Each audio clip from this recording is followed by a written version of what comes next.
کل ایک تاریخ ساز دن تھا اور ہم نے دیکھا کہ پاکستان انٹرنیشنل ایئر لائنز اس کا سودا ہو گیا 135 ارب روپے میں، اور عارف حبیب کارپوریشن کا جو کنسورشیم تھا اس نے اسے خرید لیا۔ اب یہ کہا جا رہا ہے کہ بہت جلد اس کا جو انتظامات ہیں وہ یہ گروپ سنبھال لے گا۔ بڑا اہم یہ گروپ ہے، اور عارف حبیب صاحب جو ہیں بڑے یعنی کہ زبردست ایک کاروباری شخصیت ہیں۔ ان کی زندگی جو ہے وہ کہاں سے شروع ہوئی اور کیسے یہاں تک پہنچی وہ ہم شامی صاحب سے جانیں گے۔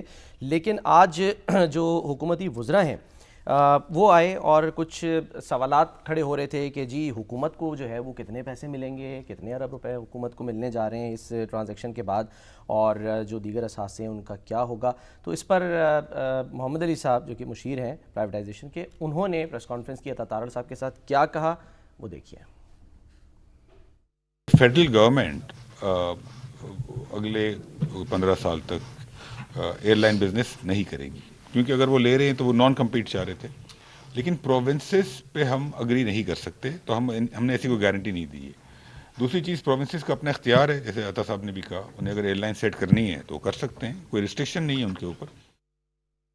Private sector is best suited to run these businesses, government کا کام نہیں ہے بزنس چلانا۔ گورنمنٹ کی طرف سے اس پورے پروسیس کے اندر ہمیں جو مکمل رہنمائی رہی، سب سے پہلے تو پرائم منسٹر صاحب کی بہت گائیڈنس رہی، فیلڈ مارشل صاحب نے بڑا اس میں امپورٹنٹ رول پلے کیا، ان کا ٹوٹل کمٹمنٹ تھا، اور انہوں نے بھی ہمیں کافی گائیڈ کیا۔ آج پی آئی اے جو ہے سال کے 40 لاکھ پیسنجرز کو سرو کرتی ہے۔ اس وقت پی آئی اے کے پاس ٹوٹل تقریباً 30 سے زیادہ پلینز ہیں، لیکن جو آپریشنل ہیں وہ 17 سے 19 ہیں، ایکچولی 18 پلینز اس وقت فلائی کر رہے ہیں۔ 7 ایئر کرافٹ 2010 سے 13 کے ہیں، تو تقریباً یہ 12 سے 15 سال پرانے ہیں، اور جو 18 پلینز چل رہے ہیں اس میں سے 12 لیزڈ ہیں، اور صرف 6 وہ پلینز ہیں پی آئی کے جو کہ اونڈ ہیں۔ 2015 سے 2024 اگر آپ دیکھیں تو 500 ارب کا نقصان کیا ہم نے 10 سالوں میں، تو اگر ہم اس کو نہ بیچتے تو ہو نوز کہ آج سے شاید 1-2 سال کے بعد یہ فلائی نہ کر سکتے۔ تو شامی صاحب 10 ارب کی بات کی جا رہی تھی، لیکن 10 ارب کی بات کی جا رہی ہے، کیونکہ جو باقی رقم ہے وہ تو وہیں پی آئی اے کے اندر انویسٹ ہو جائے گی، لیکن یہ 75% کا شیئر جو ہے نا اس کی قیمت ہے، جو 25% حکومت کے پاس ہے، کوئی 50 ارب روپیہ اس کا بھی ملے گا۔ ٹھیک ہے، تو اس لیے یہ نہیں کہہ سکتے کہ ہم 10 ارب میں بیچ دی گئی۔ ٹھیک ہے، دوسری بات یہ ہے کہ اب یہ جو خسارہ ہے اتنا بڑا جو حکومت نے اپنے ذمہ لیا ہے، اب ایک 50 ارب روپے تو ہر سال خسارہ ہو رہا تھا، وہ بھی آپ کی جان چھوٹ جائے گی، اور پھر اگر جب پروفٹ میں آئے گی تو پھر ٹیکس جو ہے وہ بھی حکومت کو موصول ہوگا۔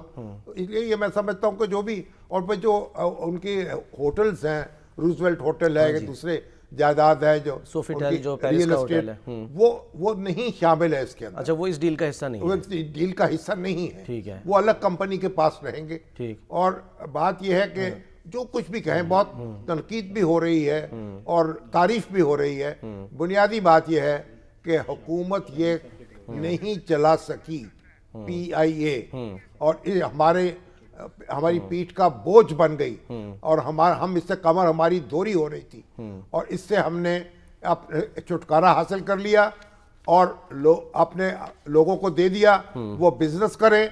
اب یہ ہمارے صوبے کہہ رہے ہیں کہ ہم ایئر لائن بنائیں گے۔ بھئی اگر وفاقی حکومت نے توبہ کر لی ہے تو صوبے جو ہیں وہ کس برتے پہ یہ کام کریں گے؟ میرا خیال نہیں بنانی چاہیے آپ، اگر میرا مشورہ تو یہ ہوگا کہ کوئی اور کام کر لیں اور اس سے گریز کریں۔ اچھا، لیکن بہرحال ابھی تو جب کوئی کرے گا تو دیکھیں گے۔ شامی صاحب جو بنیادی دیکھیں بات سن لیں کہ یہ جو بڑی آپ کے میں یہ کہتا ہے کہ جو کاروباری شخصیات ہیں انہوں نے تو یہ ثابت کیا نا کہ اگر اکٹھے ہوں تو بہت کچھ کر سکتے ہیں۔ ایک سیالکوٹ کی شخصیات نے دیکھیں نا ایئر لائن جو ہے وہ شروع کی، اسی طرح اب یہ عارف حبیب صاحب ہیں، یہ مل کے، تو امید تو یہی ہے کہ یہ بہتری کی طرف جائیں گے۔ پھر اس بات پر تنقید کی ہو رہی ہے کہ جی بین الاقوامی جو ہیں انویسٹرز وہ کیوں نہیں آئے، ان کو کیوں نہیں شامل کیا گیا؟ دیکھیے بنیادی بات یہ ہے کہ آپ نے تو ٹینڈر مانگا نا، کھلی بولی تھی، کوئی باہر سے آئے کوئی اندر سے آئے، وہ نہیں آئے لوگ، تو میں سمجھتا ہوں بہتر ہوا نہیں آئے۔ اللہ کا بڑا شکر ہے پاکستان کے اندر یہ سخت پیدا ہوئی کہ ہمارے جو ہیں بزنس مین اور انڈسٹریلسٹ، انہوں نے کنسورشیم بنا کے اور بولی میں حصہ لیا۔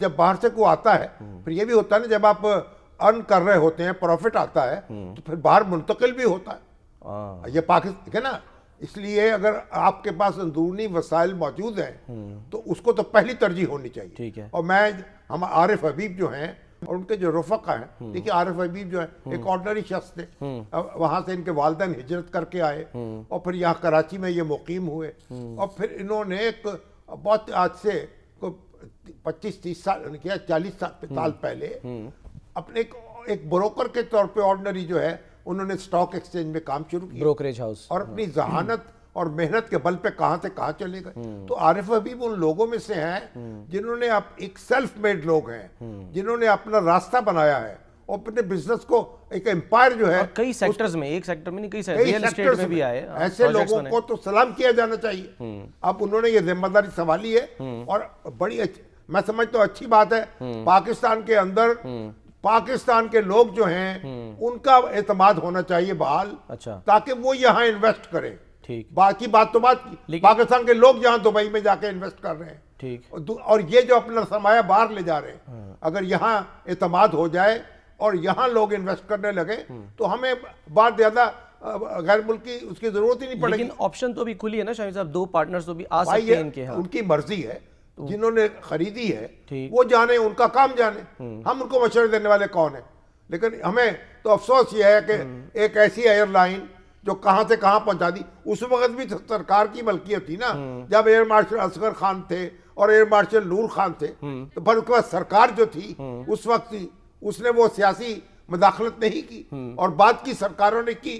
اب ہم اپنے سر پیٹیں کہ ان کا سر پیٹیں، ان کو روئیں کہ اپنے آپ کو روئیں؟ بنیادی بات یہ ہے ہماری سے بوجھ ہلکا ہوا ہے، اور باقی جو ادارے ہیں وہ بھی ہونے چاہیے جلد از جلد پرائیویٹائز ہونے چاہیے ایک بالکل تیز رفتاری کے ساتھ، تاکہ ہماری معیشت جو ہے وہ آگے بڑھ سکے اور ہمارے اپنے لوگ جو ہیں ان کی حوصلہ افزائی ہو، ان کو آپ انسینٹیوز دیں تاکہ وہ جو پاکستانیوں کو درد ہے پاکستان کا وہ کسی اور کو تو نہیں ہو سکتا۔ جہاں غیر ملکی ضرورت ہو، بڑا سرمایہ ضرورت ہے غیر ملکیوں کی، وہاں ان کی بھی ضرورت ہے، ان کو یہ اٹریکٹ کرنا چاہیے۔ لیکن بنیادی بات یہ ہے پاکستان کے اندر جو لوگ موجود ہیں، اور بڑی خوشی کی بات ہے کہ اتنے بڑے کنسورشیم بنے ہیں، لیک سٹی ہولڈنگز اس میں شامل ہیں، 2 کنسورشیم جنہوں نے کمپیٹ کیا ہے۔ تو اللہ تعالیٰ ان لوگوں کو سلامت رکھے اور اسی طریقے سے یہ ڈیولپ ہوتے رہے، یہ لوگ آگے بڑھیں گے، توانا ہوں گے تو ملک توانا ہوگا۔ اللہ کرے سر۔ اور عطا تارڑ صاحب کا میں کوئی بیان دیکھ رہا تھا، وہ تو کہہ رہے ہیں کہ جی پی ٹی وی میں بھی سیاسی بھرتیاں ہوئی ہیں اور وہاں پر تو ایک مالی کو جو ہے نا وہ پروڈیوسر لگا دیا گیا۔ اب یہ بھی تو دیکھیں نا، یہ آپ ان سے پوچھنا کیا، کس سے پوچھیں گے آپ؟ کہاں ماضی میں جا کے کہاں آپ نکالیں گے لوگوں سے اپنا ان کی فیصلوں کی سزا کہاں دیں گے اور کیا ان کے پیٹ سے نکالیں گے؟ ہر جگہ جو ہے یہی تماشا ہے، اور یہ پی ٹی وی جو ہے، اب ظاہر ہے کہ پی ٹی وی تو چلانا ہے حکومت کو، اب اس کے اندر بھی کوئی اگر پرائیویٹ پارٹنرشپ کر لی جائے تو اس میں بھی کوئی مذائقہ نہیں ہے، لیکن کوئی تو کام کرے نا۔ اب یہ حکومت جو ہے نہ اس سے اسکول چل رہے ہیں، نہ اس سے یونیورسٹیاں چل رہی ہیں، نہ اس سے ہسپتال چل رہے ہیں، تو پھر حکومت نے کرنا کیا ہے؟ کوئی کام حکومت بھی تو کرے نا، اپنے اسکول چلائے، اپنے ہسپتال چلائے۔